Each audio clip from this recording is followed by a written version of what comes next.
thank you for joining me, your host, J.P. Whitman, for episode 2 of the Omegacast. Tonight we have a very special guest for you, a man who's near and dear to my heart, and maybe even my loins. Usually you know him as the Mr. Hardcore Sleazy Man. Tonight we're going to take a little turn, and he's going to become Mr. Softcore, and maybe a little less sleazy. Drake, how are you tonight? I'm doing wonderful. How about yourself? Well, I'm sitting next to you, so I couldn't be doing any better. Right? I'm going to do as best as humanly possible to be both PG and PC tonight, and I will see how well I succeed and or fail. There's a lot of P's there. Think you can handle that? Yeah, I'll try. All right. Well, tonight we're going to start the show with a little review of there's an indie wrestling promotion called Wrestle Circus. It started in, I believe, 2016. I have never watched this show, but I've heard many rumblings about it, seen a lot of good talent on their cards, and I decided to give their return show a watch. It was, if anything, I could say was variety. Okay, the first match we had a guy named Gentleman Jervis, who also goes by Jervis Cottonbelly and Shikara. What? He carries a cane. He has a face mask like Kimchi or whatever from back in the day against Colin Delaney. And, I remember that goon. He was on the WWE branded version of ECW, and he had like a short tag team run with Tommy Dreamer. Yeah, he'd come out with like band-aids all over his face and shit. He was on WWE recently against the Bludgeon Brothers. Really? In a squash match? Yeah. No way. But the other jobber took his heat because he shrieked like a girl. Well, anyway, so in this match, we had a lot of fun. They did like a dirty dancing spot. Jervis carries a cane, so they did this Eddie Guerrero tribute where it looked like the one hit the other, but they kept throwing it back and forth, back and forth, back and forth, until they were both standing, holding on to it, and the ref was already seeing them, and he grabbed it, hit them both, and said, "Wrestle!" And that's when it got on. Jervis ended up winning the match. Okay. It was highly entertaining. Jervis reminded me a lot of Santino. Oh, really? Yeah. Okay. It was. That sounds he's awesome. definitely a guy to watch out for. The next match was the tag title #1 contenders match that had the boys from Dalton Castle. Tempura Boys? Oh no, that's somebody else. Yeah, the boys who followed. Yeah. Castle Tempura around. Boys is somebody different, right? Yeah, against Dirty Andy Dalton and I think like Irreverent Gregory James. And in this match, Love these names. the boys, man, they hit me like they were like the Young Bucks. Like I could see the junior heavyweight titles of Japan on them. I could see them once they break away from Dalton Castle. Once Dalton Castle kind of changes up a little bit, they're gonna explode somehow. They're really good wrestlers. That's really awesome. I mean, I've seen them in their 6-man tag matches with Dalton Castle and stuff, but like I've never seen them isolated, like away from Dalton Castle. So that's cool that like they're actually like a legitimate threat and not just like a random pair of goons. Right. And this Dirty Andy Dalton guy, he kind of reminded me of like an old ugly guy like Balls Mahoney or something like that. Sandman. He did the you know how Charlotte Flair does the legs around the head and then turns over and smashes your head? Yeah. Well, he did that, and then he started gyrating before he did it, and I was just like, oh, God. So it was pretty interesting. The next match was supposed to be ROH wrestler Shane Taylor against Trent, but Trent couldn't make it, so they had Space Monkey fill in. And this guy is fully committed to this gimmick. He comes out in a monkey face. He has multiple bananas. He shrieks. He does all these odd movements. And I was just like, whoa, oh my God, crazy. I am sports entertained and not by the sports entertainment company. And Shane Taylor is just like this big African-American dude who just punches people out and everything. He's a big boy. So it was fun to see how they interacted. And Shane won with a knockout punch, but everyone loves Space Monkey, including myself. I want to see Space Monkey everywhere, including PWG. I want to see him in the Lucha Libre places. I want to see him. Win the Best of the Super Juniors. Okay, this guy. If you seen him, Drake, you would lose your mind. You'd be like, "This is amazing." Hey, it'd be fitting to have a monkey in Pro Wrestling Gorilla. Right? Yeah. Where you at? Rosita? Anyway, the Ringmaster title is their main title. They have a number one contenders match. We had Shane Strickland going over Scorpio Sky. These are two guys who are highly athletic and fast-paced. The story going into the match was that Scorpio Sky, who holds like a Money in the Bank type briefcase, ruined Shane Strickland's chance of getting his title back from the current Ringmaster champion, Brian Cage. So it was a match based out of revenge, and Scorpio Sky and Brian Cage are in a group called The Process, a faction called The Process. Okay. When I watched this match, I was expecting fast-paced stuff, but it was very more methodical, more technique-driven, and Shane ended up getting his revenge with the double stomps and everything that he does. But I thought it was great because it had two guys coming out of their element and showcasing what else they can do and succeeding. The next match, we had an elimination match between Chelsea Green, who is known as Laurel Van Ness, or the Hot Mess Laurel Van Ness on Impact. She fought against Leva Bates, who dressed as Zack Ryder, because Zack Ryder and was Leva Bates blue pants? Yeah. And the other girl, she was the one on Tough Enough who became the Impact Women's Champion, right? I think so. Yes. Yeah. She still the women's champion, has the lipstick. Yeah, exactly. Okay, yeah. She in real life is dating Zack Ryder. So Leva Bates, the cosplayer, came out as like woo woo woo, right. Hilarious. We had this girl named Christy Janes, who I guess is a homegrown type of around the Texas area, and Deonna Purrazzo. And to be honest, aside from the NXT enhancement stuff she's done, I haven't really seen too much of Deonna Purrazzo. But dude, she kills it in this match. Her technique. She did like 3 Germans and Fujiwara arm bars and stuff. Nice. She really brought the technique to this match. It was an elimination match. So we had Chelsea Green winning, and she ended up coming out as Laurel Van Ness halfway through the match.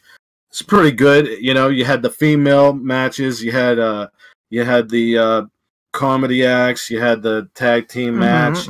After that, we get the hardcore man from CZW, Masada, against Brody King. Brody King, I've seen evolve. He's trained at Santino's dojo. He looks a lot like if you took Bruiser Brody, as in like Santino Marella. Yeah, really. This guy looks like if you took Bruiser Brody and meshed him with Aleister Black. Wow. And Masada, who I didn't know about, I'm going into this thinking, okay, this is the Hawk fight. Well, it wasn't the Haas fight. This was a nasty knockdown, drag-out, hardcore match. At one point, Masada took skewers and put them in Brody's head. He grabbed a steel chair, put part of the chair around the neck of Brody King, and did like a inverted surfboard for the win. And then afterwards, Brody went to shake his hand, and Masada said no. And this was for a shot at the #1 contendership to their Sideshow championship. That is currently held at this time of this conversation by Tessa Blanchard. So this company has the Sideshow championship, which is the what championship is held by Tessa Blanchard? She has the Lady of the Ring, which is the female championship. She has the Sideshow championship, which is the mid-card belt. They have a tag team title belt and Ringmaster, which is the main title. Oh, is it called Sideshow Championship because this is Wrestling Circus? Is that... Yeah. Okay, exactly. I gotcha. So then the next match, whoever won the next match would fight Masada for the #1 contender to the mid-card belt, basically. We had a guy named Jordan Len X, who I feel is probably a Texas native. against El Hijo del Fantasma. You may know him as King Cuerno on Lucha Underground. And Matt Cross, who also plays Son of Havoc on Lucha Underground. Nice. And this started off with all Lucha stuff. You know, they had all three of them were on top. At one point, there was 4 chairs in the ring. Matt Cross hit Jordan Lennox with a reverse Rana through all the chairs and everything. Ended up being Lennox going over with a crucifix GTS. I thought it was pretty interesting to see. So I'm guessing on the next Wrestle Circus show, we'll have Jordan Lennox against Masada to see who takes on whoever has the sideshow belt at the end of this pay-per-view, or special event, whatever you want to call it. So then we get to the main event, which is the Ringmaster title, and the sideshow title is on the line. Brian Cage, the big beast, the machine, Mr. Get My In, and Tessa Blanchard. And on paper,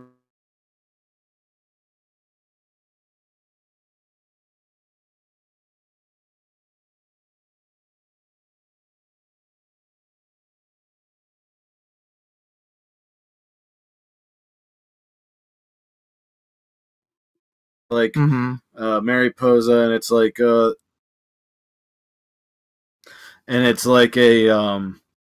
video game, and the crowds, the indie crowds, they know what's going on. You know what I mean? You're not gonna, if this was a main programming, nationally televised type of show, you probably wouldn't see this. But you're saying it's come a long way from like Beulah versus Alfonso, right? Yeah, exactly. And also I saw Gargano versus his wife, Candice LeRae, a few years ago in that one Reddit post that you sent me. It was great. Yeah, but you're never going to see that on like an Impact or something of course like not. that.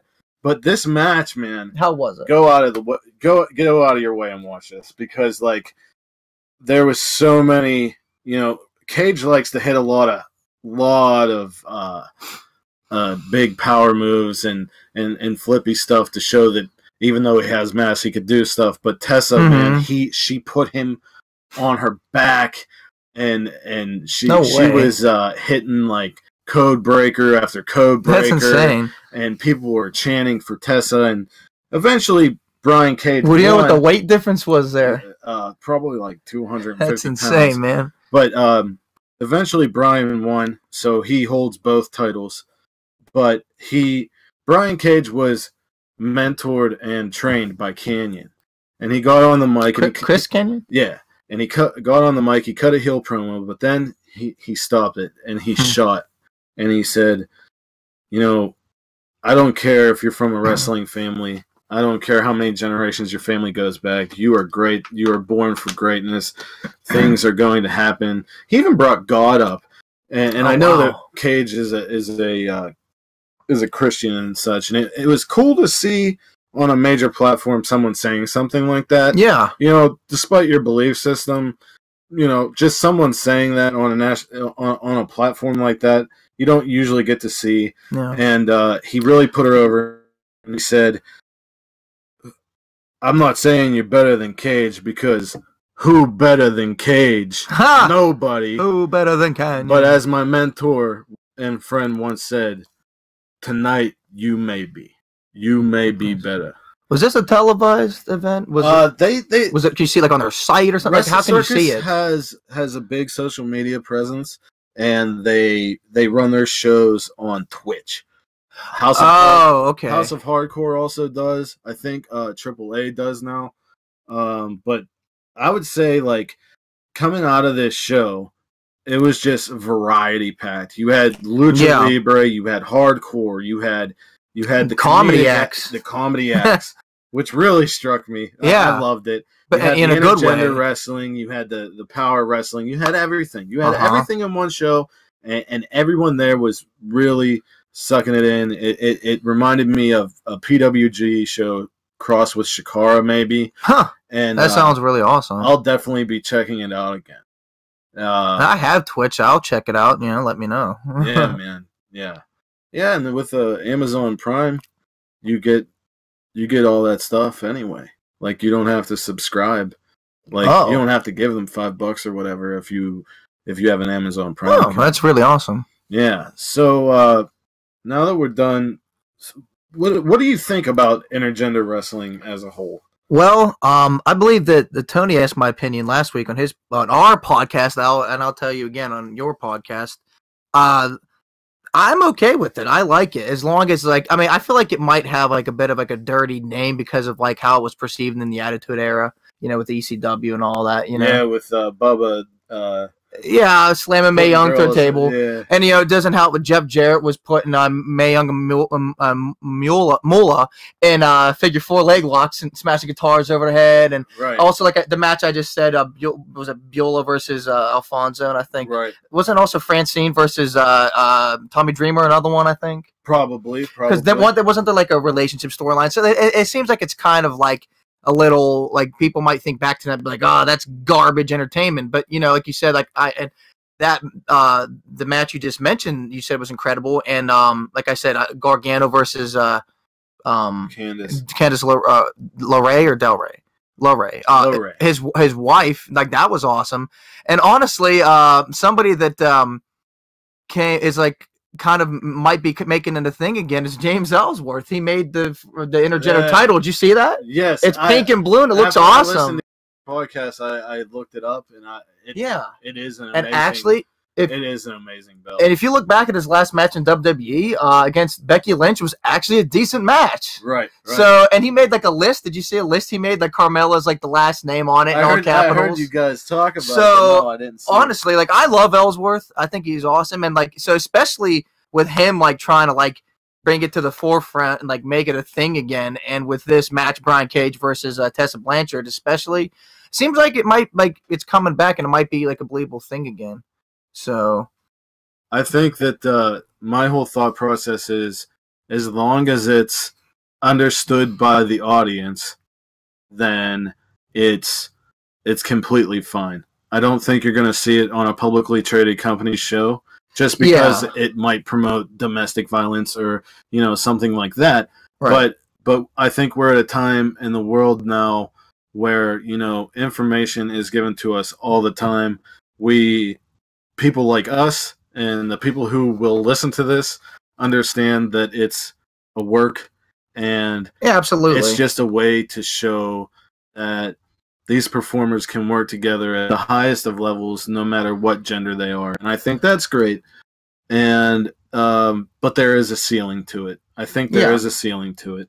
Okay. If the match is believable and the crowd's into it, just make it believable and make it good. Don't make it overly silly. And you know what I mean? Right. Just a wrestling match between two human wrestlers. That's all we want. Entertainment. So let's get into the big show. Not Paul White. No, not Paul White. Okay. WWE. And the first thing we're going to talk about, there's some NXT stuff to talk about that happened this week. Last night, the Velveteen Dream sent out a tweet of a note he wrote, and it says, and I quote, "If I can shoot for a minute, I'm beyond irritated by the indie guys coming into NXT, taking up spots, living out their dreams, pretending to be actual talent. Or as we put it, superstars. I'm homegrown talent, and I breed success on my own terms. Reactions prove it. Facts are facts. If anyone under contract has issue with it, the dream is easy to find. Hashtag Fabe that."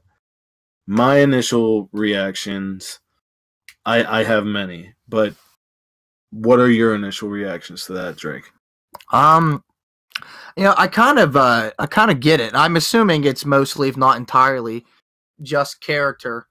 And if you speaking of, looking back to when Baron Corbin was in NXT, you remember, like, he was kind of saying something similar along those lines, like, "Oh, you indie guys," and blah blah blah. Like, I remember he had like a mini feud with like Apollo Crews, and he told him to go back to Ring of Honor in his parents' basement and all this other stuff. And by the way, I'm sorry, Apollo Crews is just Apollo now, whatever. So, But yeah, that kind of is like reminded me of like kind of like Baron Corbin, like he's homegrown talent, and it's a really good way to generate heat because a lot of NXT guys, especially the current roster and the current landscape, is a lot of world renowned, credible, independent talent, and so to have a homegrown talent such as Velveteen Dream bash that and like speak negatively of it is a great way to garner heat. And I think it's fantastic. But like if we're speaking like realistically, like if it was like real life, who's to say? And realistically speaking, that some homegrown talent might actually be frustrated because they might think they might be taking a back seat to independent talent. But I'm sure it's mostly just the work, and they actually have respect for these world-renowned individuals. But it does make you wonder for a little bit if there is like a small hint of like jealousy, like in the back of people's minds. But like I said, I'm sure it's just the work. But I like it, and I think it's a good thing that they're going forward with. Yeah, I my initial reaction was that's an awesome promo. I didn't think that it was a shoot, as he said in the beginning, especially at the end with the hashtag Fabe that. One being that the Velveteen Dream was on the independent scene. He wrestled in MLW with Lio Rush. They're pretty close friends. So I automatically thought, maybe this is going to lead to Velveteen versus Lio Rush to give Lio Rush some more screen time. Yeah. Or, with the recently signed Ricochet, maybe something like that. I thought it was well worded. Like you said, I think that it draws on the possibility of homegrown talent actually feeling like that. But like I think as NXT is, you have to bring in those names to keep your brand growing. Yes. And to keep your homegrown talent growing. Because you see Chris Hero, a.k.a. Cassius Ohno, coming back again. And what has he been doing? Putting guys over. Exactly. I'm sure he's at that performance center coaching people. I don't know who he is, but he probably is. And that's what you want to have around. Yeah. I mean, Chris Hero's a little bit overweight. He's a little bit older now, so whatever. Ricochet probably going to go far. Black going to go far. But yeah, my initial thoughts were, I'm thinking, well, you aren't exactly homegrown. You're as homegrown as they can be from the indie scene. Yeah. And I think we're going to see him versus Lio Rush, or maybe it's going to be Ricochet's first feud. And speaking of NXT, last night it was announced the return of the Dusty Classic. It'll be coming up. I think, was it March 7th? I think I read March 7th. Yeah, yeah. And on the left-hand side, we have the Street Profits, who, I don't care what anybody says, they got it. I love it. Angelo Dawkins been sitting on that roster longer than Ty Dillinger, and he finally found a guy. I never liked Angelo Dawkins, but as soon as they teamed him up with oh my God, the Hype Man. I look at his name. Yeah, I look at him as the Hype Man. I know he's engaged to Bianca Belair. I forget his name. Montez Ford. Yeah, they've been so great since putting them together. Sometimes you just gotta put, like, some people, like, you don't like, just notice something's missing, and it's like, right. I don't know, like Jason Jordan and Chad Gable. Dude, I kind of wish they'd honestly just become a tag team again. Like, I'm sorry if that's controversial or if it's disputable, but I really miss American Alpha. I think Jason Jordan, I don't like him at that much on his own. I don't think Chad Gable's as good as Shelton Benjamin. Not to say that there's not great things about either one of those, but together it was golden, and now I digress. As much as I can respect that opinion, I disagree, but I'm going to keep on with this. Yeah. We got the Street Profits against Heavy Machinery, who I also love. Stakes and weights, baby. They're great. Nobody has charm like Otis Dozovic does. That dude is hilarious. He's like the berserker, but actually likable. Oh crap! I didn't even think about that. That's funny. Plus, no one really remembers. Then we have. Let's be honest. except for us. Huss. Then we have TM61 against the Authors of Pain. I'm glad that they're back now. Yes, I'm very glad that they're back. I kind of like those guys. So who do you see on this left-hand side prospering to the next round? Let me. Well, okay, between Street Profits and Heavy Machinery, I'm gonna go with Heavy Machinery. Okay, Authors of Pain. I'm sorry, but they always win. Unless if you think they're going to the main roster soon. So you know what? TM61 did just come back, and Authors of Pain might be main roster bound. So TM61 could pull off an upset victory.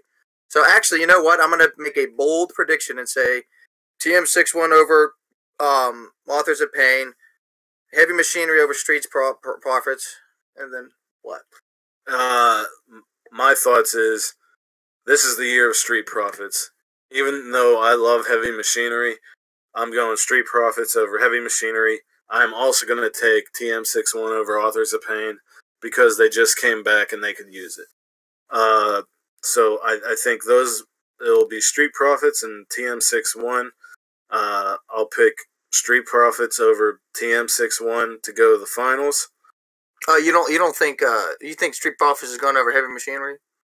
Yeah. Okay. Yeah. I think I feel like both teams are hot, you know? Exactly. It's kind of hard to, that's going to be one of those ones that's like anybody's call, when jury's out or whatever, you know? So you pick TM61 and Heavy Machinery. Yes, correct. Who do you think would win out of that match? I don't know.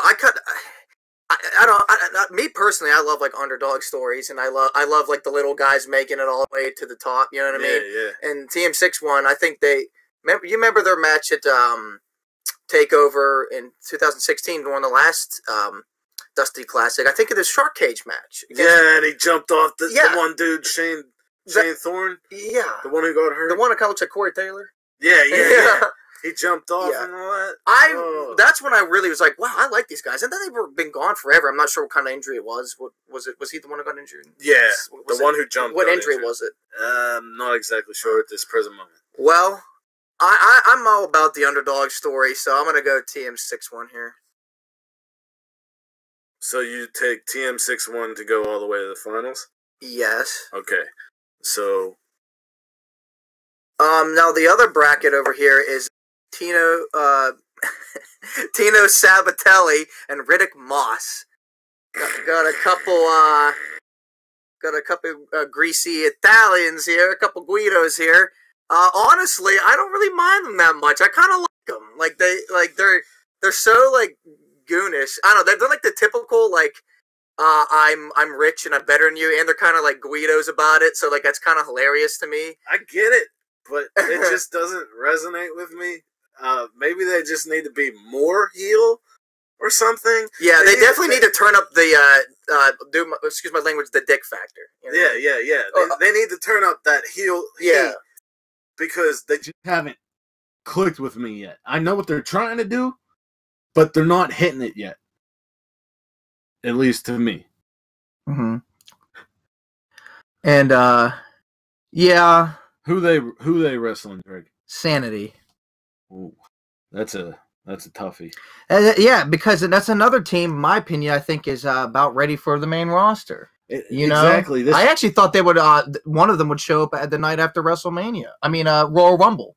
Looking at the three matches we're talking about so far, it's hard to say who will win because it's like the changing of the guard. You got these older, more established NXT teams against newer teams. So it depends on how they want to book this. The last match, Drake? Oni Lorcan and Danny Burch taking on Mustache Mountain. Who's Mustache Mountain? Trent Seven and Tyler Bate. Oh. So do they want the homegrown or as homegrown as they can against I, beat the UK guys or the UK quick thing guys here. How many like UK talent is actually signed? Like, I want to see them more. Like, they need to be showcased more, especially the UK champion Pete Dunne. Is he just like on a part-time basis? Like, Dunne has been showing off in all types of promotions in Progress and Defiant Wrestling. He's been taking that UK title to the UK. Okay. The other UK talent we've been seeing, show up in it's just NXT sporadically, though. I'd rather be like more consistent. Mark Andrews has signed with 205 Live. Okay. I love that, by the way. Yes. So who do you take in this match? See, because one reason why I brought that up is because I feel like the UK talent appearances, more so Trent Seven than Tyler Bate, are more sporadic and random because they still do stuff with like what's it called over in the UK? Progress. They do like they, you know what I mean? Because they're still doing shows of Progress and Evolve and all that. So because their appearances are so random, I don't. It's kind of hard for me to go with them because I feel like but who's paying them the big bucks? Yeah, they'll cancel. They'll cancel a Defiant show. But then again, on the other hand, Danny Burch, they're kind of like a team, kind of like randomly put together. Like, I mean, they have a similar fighting style, but they're more like single fighters. Well, like, they're single wrestlers who were kind of just like put together because they're similar. You know, they're what I mean? Exactly like Cesaro and Sheamus. I was just gonna say because they kept fighting each other and fighting each other. They gained each other's respect. They had each other's backs when each got beat. As funny as this sounds, this might be the toughest one for me to pick because it could really. This is another one can go either way. I agree. So, I'm gonna go with.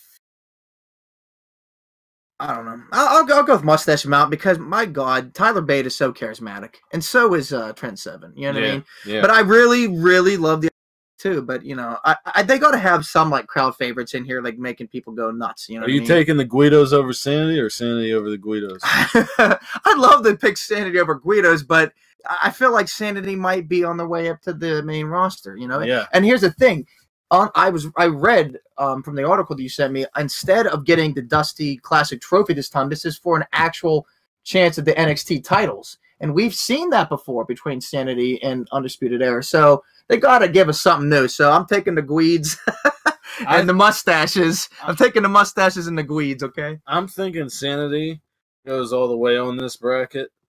I think on the bottom, that's going to be a show stealer. Only Lorcan and Danny Burch versus Mustache Mountain is going to be a show stealer. Absolutely. But ultimately, whoever wins is going to lose to Sanity. And I think Sanity is going to put over Street Profits in this Dusty Classic.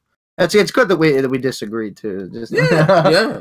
But what's funny is like either one of us could be right because it's like it's so really could go either way. Usually it's like stuff is like clearly obvious. I'm like, okay, this is obviously what's going to happen.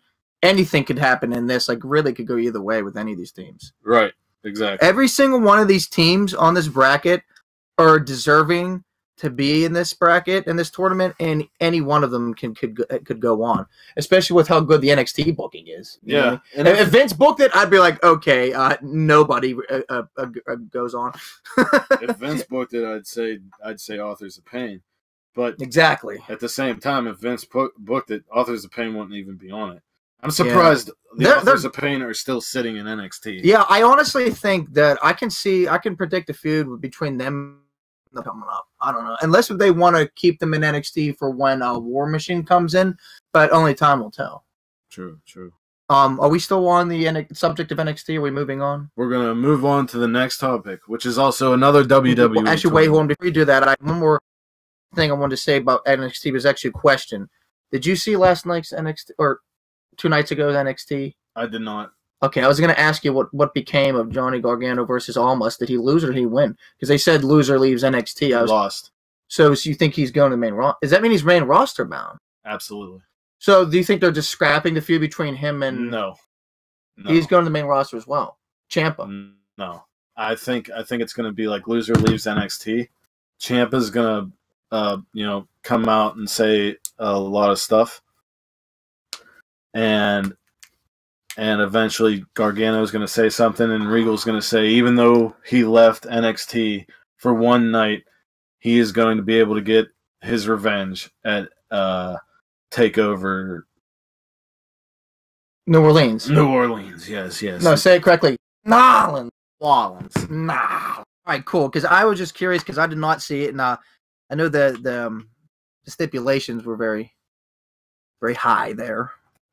So that leaves us with the 205 Live tournament, which we got the Yes, final sir. the first round out of the way with Buddy Murphy going against Arya Davari and Mustafa Ali against Jack Gallagher.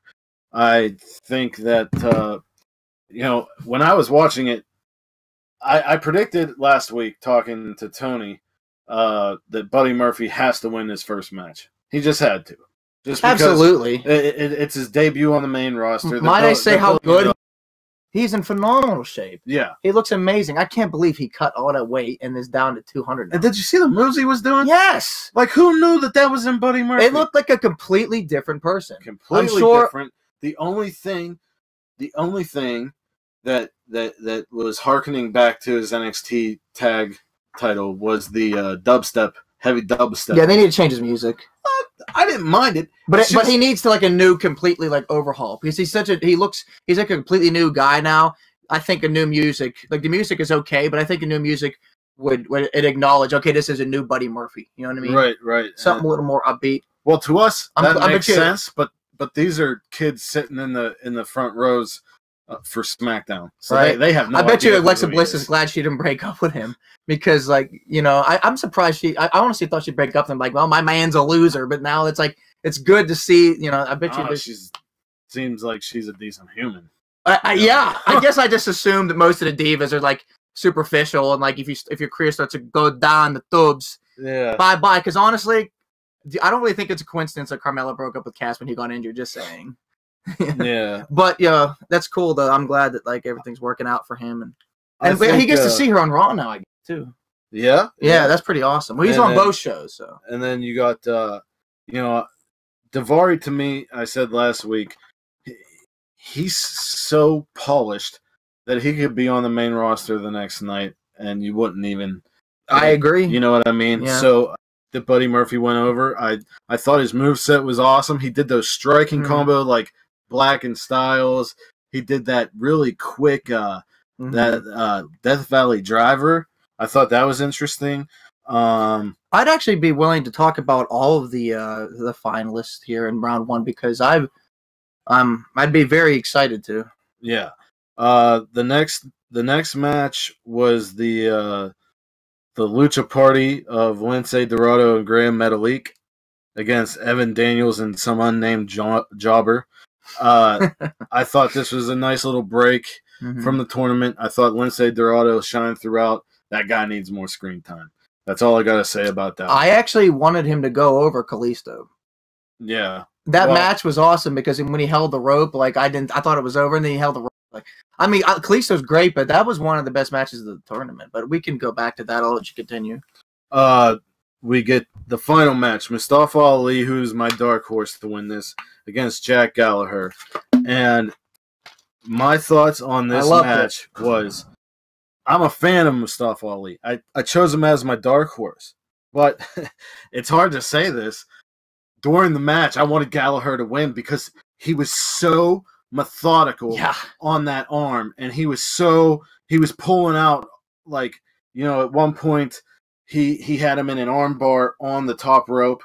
Then the ref made him break it. And then he just drop kicked him off the top turnbuckle, shoulder first into the barricade. He falls him out, throws him into the thing. Yeah, I'm like, there's no logical way that he can keep coming back. But they're really building Ali as a baby face, and it was almost kind of like how Ember Moon came back from Shayna Baszler when you thought she was going to tap and she did not give up. Yeah, exactly. But honestly, I always really love both wrestlers a lot.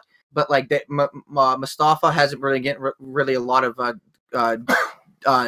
TV time and credit, and Gallagher has been kind of off the radar for a little bit too, and it's just a nice resurgence for both of them. I literally fell in love with both guys again after watching this match. Whole tournament, it was amazing. Aside from what they did with Hideo, I think they could have took him to at least the next round. This might suck Roderick to say, Strong. but that was actually like one of my least favorite matches out of the whole thing. I thought it was a great match. I feel like it was kind of just dragged on. Like it was good, but it dragged on. It sucked. It's like the Mae Young Classic with Tessa Blanchard in the first round against whoever she lost to, Shayna. Right. You know, when you have two. That's how I thought about Ali and Jack too, because I wanted them both to go on. Too bad they couldn't both give them like different opponents. But those names like Roddy Strong and Hideo Itami, Tessa and Shayna, they need to be separated and come together at least in the quarter or the semi. Yeah, actually, true. It should have come together at the end, not in the beginning. Yeah. Don't get me wrong, it was or in the middle. It was a good match, but like, well, it's because I feel like they're not like really cruiserweight material. I feel like Roderick Strong and Hideo Itami are like two of the only guys that don't really feel like they fit in. But it was a good match. I don't know like what's gonna happen with Itami, but I think that Strong. Why don't they just put him on SmackDown? Roderick Strong is just making his way through the ranks. I think he hit his peak in NXT, like I said last week. Yeah. He's in the 205 Live tournament. He's eventually going to be on the main roster.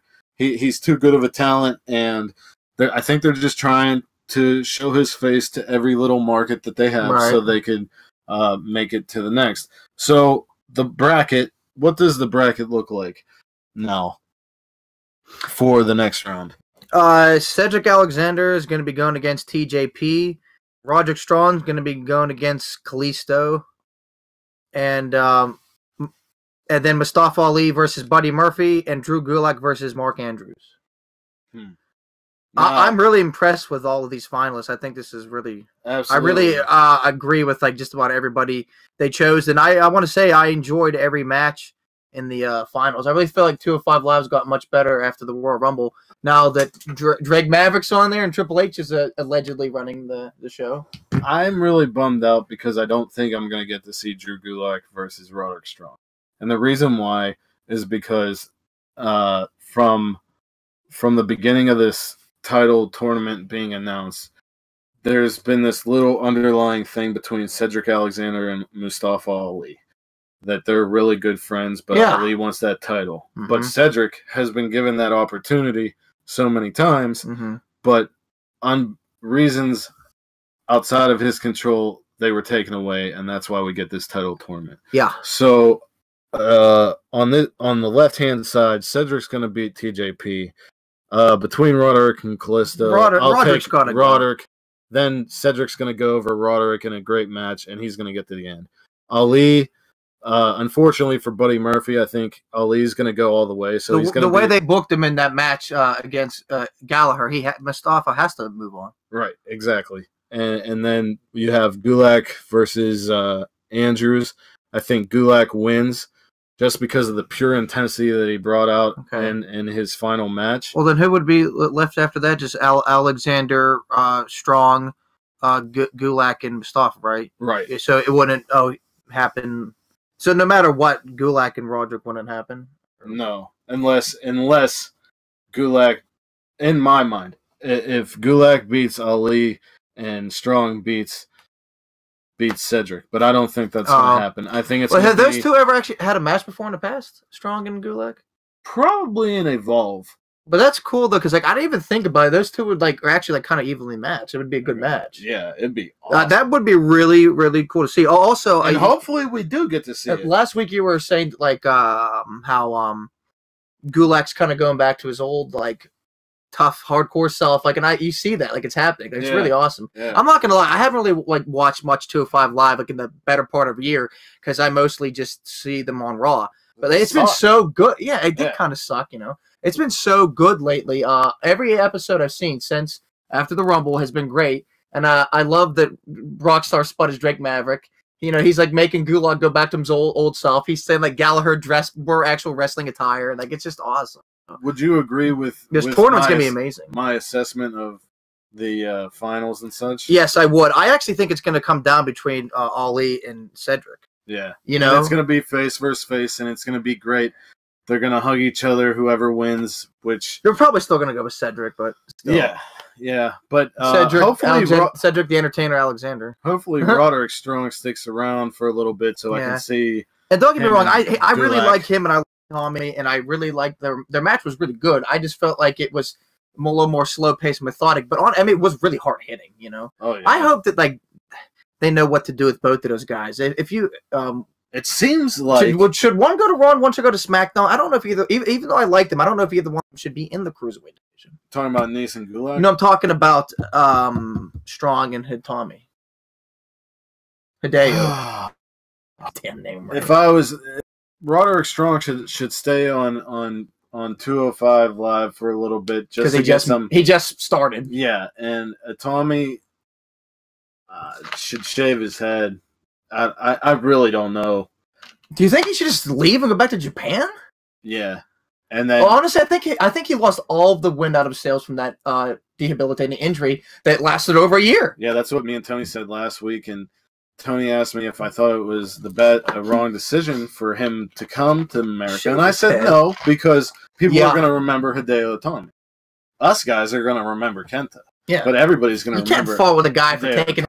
Like, he knew when he was coming to America, he was going to be injured for over a year. You know. Yeah. And then I come back for like a couple months, and then get injured again. And then what terrible luck is that? And then injure people. You're finally allowed to use your go to sleep. Who did he injure? Brian Kendrick. He broke his orbital bone terribly.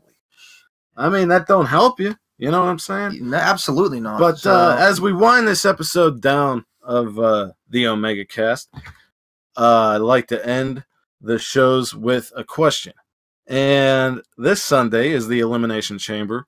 And we get the first female Elimination Chamber match. We get the first 7-person male Elimination Chamber match. I know you guys covered it on your phenomenal podcast. So I'm going to ask, there's been a lot of people on the internet saying they're fantasy Elimination Chamber matches. So what would be your fantasy male Elimination Chamber and female Elimination Chamber? You can't have any retired or dead wrestlers. If maybe they're not retired, maybe they're able to be active, you could use them. That's all I would say. Okay. Well, I wrote down 2 male ones because you also used the word fantasy in the question, so that's why it was like a little like to my discretion. But at the same time, there are like limitations. Like for what I'm trying to say is for the one fantasy match, I have Punk. I've seen Punk and Daniel Bryan in it, but like who knows? Like Punk and Daniel Bryan are ever going to wrestle again. So I made 2 different versions. I'll put the original one I put down. I would have it. Because you did say fantasy, I would have it Cesaro. Give me them both. I will. This was my first one. Cesaro, CM Punk, Daniel Bryan, Kenny Omega, Chris Jericho, and Austin Aries. Or if Daniel Bryan and CM Punk can't be in it. Yes. Or if Daniel Bryan and CM Punk can't be in it, I would have Cesaro, Kenny Omega, Chris Jericho, Austin Aries, Jay Lethal, and James Storm. I think that'd be really, really neat. I think that'd be awesome. How would it go? Like, who would start the match? Who would be last? Who would go over? I guess I didn't really think that far into it. I was just thinking about like how in terms of like just awesome action, awesome wrestling. Yeah, I would say maybe this. I mean, something could actually possibly happen like this. Maybe minus Aries because he's out of the company now, and I don't know if Vince is ever going to let Cesaro be in the main event scene. But a couple years down the road, Kenny Omega could very well be in WWE, and Jericho could be back. Jericho's immortal. He'll wrestle till he's 80. Okay, so I think with the names that you said that the strikes would be really hard. You know what I mean? You got Kenny Omega's knees. You got Daniel Bryan's kicks. You got CM Punk kicking and elbowing. You got Cesaro with the uppercuts. And all of them are well versed in many techniques. Right. I think that, or if you could have Punk or Bryan, I think Jay Lethal, and James Storm would be a nice, just to kind of like mix it up a little bit, kind of like diversity. Wild. Yeah, diversity. And honestly, I feel like I'm actually kind of surprised Jay Lethal. Think James Storm would come into the pod. If he was in a pod, he'd have a 6-pack. But yes, I would love that. That'd be so cool. I would love to see like a bit of an Attitude Era edge without going back fully to the Attitude Era. Yeah, right. Long necks and rednecks. Like, we miss old TNA. Rest in peace. I mean, it's still good now, but I said TNA, not Impact. And also, I'm actually kind of surprised Jay Lethal's never been signed. He's like an amazing talent. I think they're holding off on him. You know what I mean? You can't sign all of them. You can't sign all of them at once. Exactly. You know, they're gonna go with Black and Ricochet for a while, and Ciampa. And then once they move on, Jay Lethal's probably gonna get that call. But anyways, Storm's probably gonna get a call too. I would start off the match. Well, if we're doing the first one, how about like just because I've always wanted to see. I'd say like Punk and Omega. Like I'd start off with them. Just, oh man, we would. They wouldn't even have to touch for like 5. Yeah, yeah. Then people would just say this is awesome. And if I had the other one, I would do Cesaro and Omega. And I'd probably honestly have Omega go over in both matches, or Cesaro, because dang it, he deserves it, does he not? Still one of the best wrestlers to this day. It's 2018, and he still comes up in like at least probably my top 5 list as one of the greatest wrestlers on the planet. Absolutely. You know what I mean? It's not like, and you have to give the guy credit, even though he's not exactly where he wants to be in the company. Every opportunity they give him, he makes the absolute best of it and never loses a beat. You know what I mean? They give the guy crap and he makes cake out of it. I don't know. Yeah, he's like you know how I feel. You know, I love the guy. He could like, be kind of like, man, I'll never tag team division. But instead of acting that way, he's now one of the top tag teams in the world. Yep. And it takes 2 to tango. And not to say that Sheamus isn't great, but I really think that Cesaro was part of the reason for that. So now, would you like to hear my female chamber now? Yep. Okay, now I know you probably know more female wrestlers than me, like with Shine and Shimmer and all that. And I'm sure there's many I'm more missing. But this out of like the women I know, and just one that would sound like a pretty cool combination, for lack of a better term. I mean, cool. I don't know. You know what I mean? I'd say Ember Moon, Nikki Cross, Ruby Riott, Emma, now known as like Tanel Dashwood, her real name, Awesome Kong, and Rosemary would be pretty interesting to see. Whoa, man, that would be awesome, man. You really think so? Yeah. Rosemary, having Rosemary and Nikki Cross in the same vicinity would just be. And I still love Awesome Kong. Absolutely. And then I don't know, just Ruby Riott, Nikki, and like Ember Moon. I would like to have them in there too. And I don't know. That's just the names that came to my mind. I'm like, I really like this combination. So that's some good stuff. So what would you do for your fantasy female and male chamber matches? I think for my female, I would definitely have Ember Moon as well, because I think it'd be sweet to see her jump off the cage or the pod to hit the Eclipse. I'm a huge Toni Storm fan. Oh yeah, she was great in the Mae Young Classic. And she's only 20 years old. And she has the WXW, the independent from Germany, the female belt there, the female belt in progress, 2 in Stardom. I just think it would be a good platform to show her off. Absolutely. I think I'd also have Nikki Cross. I'd have Sasha Banks because I love Sasha Banks. Yeah. And I'd throw Io Shirai, who WWE wanted to sign with Kari Hojo. She's one of the main 3 Stardom girls. Okay. But she couldn't sign because she had prior neck injuries or something. She had matches with Kairi Sane and stuff. Oh yeah. I'm not familiar with her, time, but in Stardom. Okay. And Asuka. And I would either start it with Io and Asuka. So it's like, I'm the hottest in Japan. Okay. And you're Japanese, and let's see how hot you really are. Mm-hmm. Or at some point have that happen, when the ring clears. Because that always happens in Elimination Chambers. Mm-hmm. I think Nikki Cross would prosper because she's just insane. She'd do some really cool stuff. She's probably, honestly, I think her and Ember are my 2 favorite females in all of WWE right now. Yeah. It's hard not to say that I agree with you, because I definitely agree with you. Now, and Becky Lynch, I just want to marry. My main elimination, my male elimination chamber. Now, get this. Okay, I'm choosing Drew McIntyre. Nice. One, because if you remember throughout his entire WWE tenure, and if you watched him anywhere else, he utilizes everything around him. Mm-hmm. The steps, the this, in odd ways. He doesn't just throw you into it. He'll figure out a way to use the apron or and such to such a degree that just makes it really interesting. And I think putting him in the chamber would make some really cool spots. Cesaro would also be in there. and I'd have him start the match off against Keith Lee, who is a super heavyweight but could move. Oh, like yes, I'm familiar with Keith Lee. I think both of them could have really good exchanges. If they didn't start it off, He's kind of like the bulky African American wrestler, right? Yeah, okay. I would have Neville and Ricochet.